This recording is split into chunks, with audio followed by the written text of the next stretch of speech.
जय हिंद, जय महाराष्ट्र। शिवसेना उभाटा पक्षाचे प्रमुख आणि महाराष्ट्राचे माजी मुख्यमंत्री उद्धव ठाकरे यांच्या संबंधित 10 रंजक तथ्य या व्हिडिओच्या माध्यमातून आपण जाणून घेणार आहोत। तर आता आणखीन वेळ वाया न घालवता चला सुरू करूया। उद्धव ठाकरे यांना सुरुवातीला वाईल्ड लाईफ फोटोग्राफीमध्येच आपलं करिअर करायचं होतं। त्यांनी महाराष्ट्रातील सर्व गडकिल्ले आणि पंढरीच्या वारीचे अप्रतिम छायाचित्र काढले होते।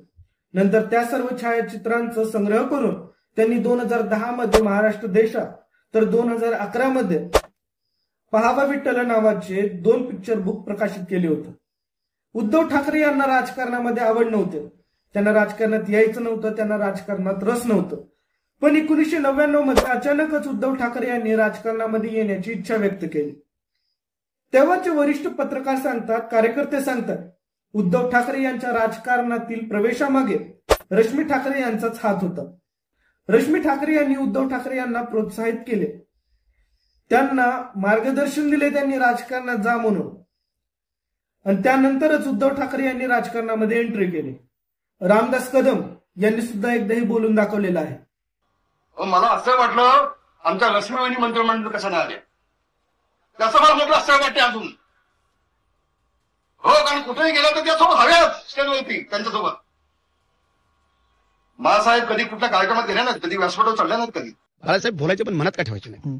आणि बाळासाहेबांनी मासाहेबांचं कधी ऐकलं नाही, स्वतः निर्णय घेऊन सांगायचे। म्हणजे बाळासाहेबांनी मासाहेबांचं ऐकलं म्हणजे उद्धव ठाकरे कोणाचं ऐकतात? आता हे काय सांगायला पाहिजे तुम्हाला? तुम्ही सांगितलं, तुम्ही असं काय वाक्याला अर्थ आहे म्हणून तुम्ही सांगा। त्यांच्या पत्नीचं रश्मी ठाकरे, हा 100% त्याचं कारण आहे ना, कारण ह्या ज्या घडामोडी झाल्या ते कारणच इथं आलेत ना सगळे। आमचं असं म्हणणं आहे की निर्णयामध्ये रश्मी ठाकरे काय इंटरफिअरन्स करतात असं तुमचं म्हणणं? 100% कशा प्रकारचं असतं हे जे काय घडामोडी झाल्या किंवा काय, त्यावेळेला तसं जर पाहायला गेलं तर एकनाथ शिंदे साहेबांचं मुख्यमंत्रीपद हे नक्की झालेलं होतं बरं आघाडीमध्ये। परंतु केवळ घरच्यांनी आणि त्यांच्या काही नातेवाईकांनी उद्धव साहेबांना तयार केलं आणि म्हणून हे सगळं घडलं। पण इतर निर्णयामध्ये रश्मी ठाकरेंचा काय रोल असतो? आता आदित्यला मंत्रिपद करावं हा त्यांचाच निर्णय होता। राजकीय निर्णयांमध्ये पण त्यांची बरेचसे काय, आता सगळे तुम्हाला इथे सांगणं मला योग्य वाटत नाही। एकदा त्यानंतर 2019 मध्ये सुद्धा ज्यावेळेस उद्धव ठाकरे यांनी भाजप सोबत युती तोडून राष्ट्रवादी आणि काँग्रेस सोबत युती केली, त्यावेळेस सुद्धा रश्मी ठाकरे यांची त्यामध्ये महत्वाची भूमिका होती असे कित्येक राजकीय विश्लेषक सांगत असतात। काही वेबसाईट्सवर हे छापून सुद्धा आलं होतं, उद्धव ठाकरे आणि RSS कनेक्शन। सध्या उद्धव ठाकरे RSS राष्ट्रीय स्वयंसेवक संघ यांच्यावरती काही ना काहीतरी आरोप करत असतात, त्यांना नावं ठेवत असतात, खालच्या तराला जाऊन थोडक्यात टीका करतात। हापचड्डीवाले यांचं स्वातंत्र्य, देशाच्या स्वातंत्र्यामध्ये सहभाग काय, यांचं योगदान काय, गोमूत्र वगैरे वगैरे ते बोलत असतात। पण उद्धव ठाकरे यांची पत्नी रश्मी ठाकरे, यांचे वडील माधव पाटणकर हे स्वतः RSS चे कार्यकर्ते होते। RSS मधले एक चांगले नेते होते ते माधव पाटणकर। ज्या वेळेस उद्धव ठाकरे आणि रश्मी ठाकरे यांचं लग्न झालं, त्यानंतर रश्मी ठाकरे आणि उद्धव ठाकरे 2 वर्ष मातोश्री सोडून, ठाकरे निवास सोडून दुसऱ्या एका स्वतंत्र घरामध्ये राहायला गेले होते। ही गोष्ट स्टार्स अनफोल्ड नावाची वेबसाईट आहे, प्रसिद्ध वेबसाईट आहे, त्यामध्ये हे मेन्शन करण्यात आलं आहे की उद्धव ठाकरे आणि रश्मी ठाकरे हे लग्नानंतर 2 वर्ष मातोश्री निवास सोडून दुसऱ्या एका सेपरेट घरात राहायला गेले होते। ते का गेले होते याबद्दल काही सांगता येत नाही, आणि हा फॅक्ट खरं आहे की नाही हे सुद्धा सांगता येत नाही, पण इंटरनेटवर हे अवेलेबल आहे।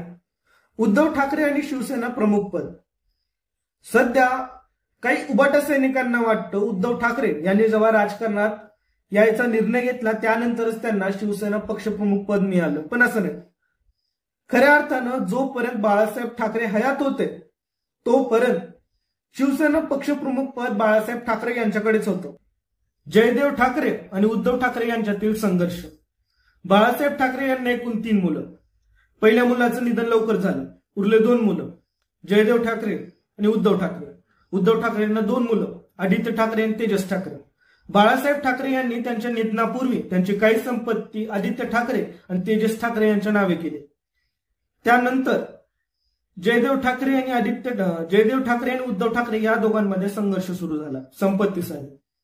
त्यानंतर जयदेव ठाकरे यांनी न्यायालयात धाव घेतली। थोडक्यात या दोन्ही भावांमध्ये संघर्ष आहे। आज सुद्धा तोच संघर्ष पाहायला मिळतो, वाद आहेत या दोघांमध्ये।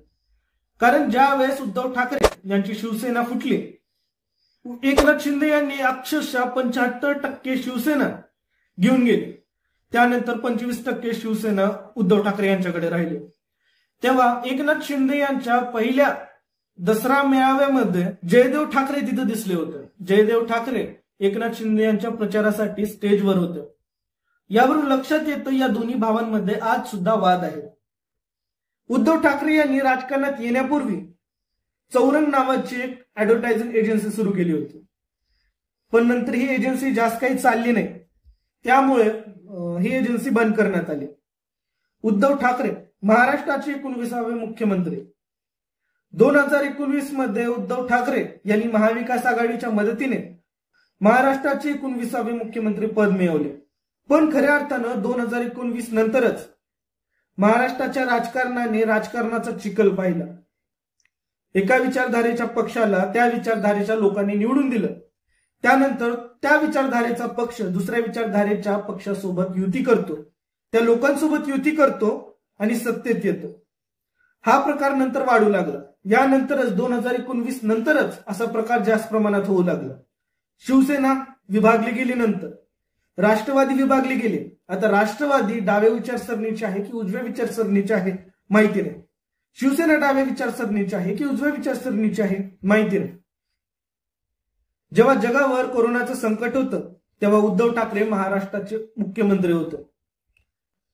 तेव्हा प्रशासकीय सेवा संस्थेच्या सर्वेक्षणानुसार 13 राज्यातील मुख्यमंत्र्यांच्या तुलनेत उद्धव ठाकरे यांनी लोकांसाठी खूप चांगल्या प्रकारे कामगिरी केली. म्हणजे उद्धव ठाकरे यांनी कोरोना काळामध्ये चांगल्या प्रकारे कामगिरी केली, म्हणून या सर्वेक्षणामध्ये उद्धव ठाकरे यांना नंबर 1 चा मुख्यमंत्री म्हणून जाहीर करण्यात आलं होतं. उद्धव ठाकरे यांची संपत्ती आणि त्यांच्यावरील खटले. 2019 मध्ये उद्धव ठाकरे यांनी मुख्यमंत्री पदासाठी ऍफिडेव्हिट दिलं होतं. तुम्ही पाहू शकता इथं उद्धव ठाकरे यांची एकूण संपत्ती ही 150 कोटीच्या जवळपास आहे मुख्यमंत्री होण्यापूर्वी. त्यानंतर जेव्हा ते मुख्यमंत्री झाले तेव्हा त्यांची संपत्ती किती वाढली की कमी झाली हे आपण सांगू शकत नाही, पण मुख्यमंत्री होण्यापूर्वी त्यांची संपत्ती 150 कोटी एवढी होती. त्यानंतर उद्धव ठाकरे यांच्यावर जर तुम्ही कोणते कोणते गुन्हे दाखल आहेत जर बघितलं, उद्धव ठाकरे यांच्या विरोधात एकूण 10 केसेस पाहायला मिळतात. त्यामध्ये 307, 302 आणि 376 सारख्या कलमांचा समावेश आहे. IPC section 307 attempt to murder, IPC section 302 murder, IPC section 376 rape अशा गंभीर गुन्ह्यांचा समावेश उद्धव ठाकरे यांच्या ऍफिडेव्हिटमध्ये पाहायला मिळतो. आणि अशाच व्हिडिओसाठी आपल्या चॅनेलला सबस्क्राईब करा. भेटूयात पुढच्या व्हिडिओमध्ये. तूर्तास जय महाराष्ट्र.